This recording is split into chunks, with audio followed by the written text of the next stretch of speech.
All right, let me put my 2 cents in on this Keaten Mansfield situation because I've been thinking about this for quite a while. So, like Yankee Tanky told us, I don't know if you saw the video from Yankee Tanky. Yankee Tanky told us that Keaten Mansfield almost caught a case for reckless endangerment and fear assault in Texas in January or February. Okay. As somebody that has survived several different situations like that, let me put my 2 cents in on this because I don't trust Keaten Mansfield. The fact he almost caught a case in January or February in Texas for fear assault and for reckless endangerment, and the fact that he idolizes the cult leader Jim Jones, like the Jonestown Jim Jones, not the rap artist, the Dipset guy Jim Jones. No, not that one. The cult leader Jim Jones, like Jonestown, Guyana. You know what I mean? And the fact that he idolizes David Crest, that's 2 red flags for me. Okay.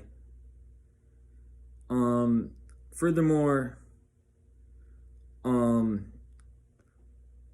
the fact that he almost caught a case in Texas for fear assault and for reckless endangerment, among other things, that's another red flag about Keaten Mansfield.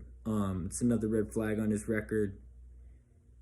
And furthermore, his hypocrisy.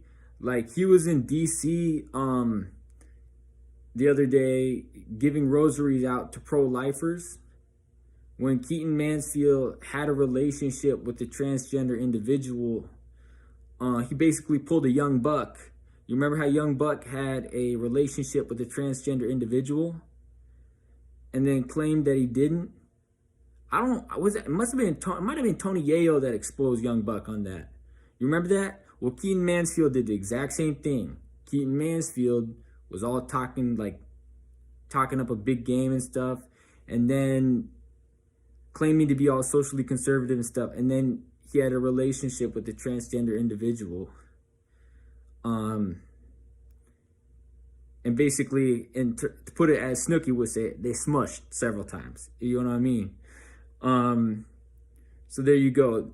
I think Keaten Mansfield's a hypocrite. I think Keaten Mansfield, and the fact that he claims to be all working class, when his mom's got hella money and lives in a mansion, and he's like a bougie suburban like cowboy that would probably fit in well in South Anchorage. Come to think of it, he'd thrive on the south side of Anchorage because that's the kind of mentality people out there got. You know, and the fact that he spent most of his life with his mom, living in a bougie mansion in the suburbs with a fountain in the front yard. But he claims to be a working class cowboy, you know, and plays that up with the whole Jim Jones, Jonestown cowboy hat outfit and all that. And the fact that he has a Jim Jones book.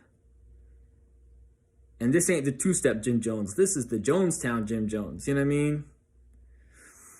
You know, that fact in itself says that, you know, he's not a trustworthy guy. And to be honest, you know, as somebody who's been through what I've been through, I don't trust Keaten Mansfield. And CPI needs to do something about Keaten Mansfield, because if they don't, like, he could drag that whole organization down, and I don't want that to happen. So there you go. That's my 2 cents on Keaten Mansfield. So there you go.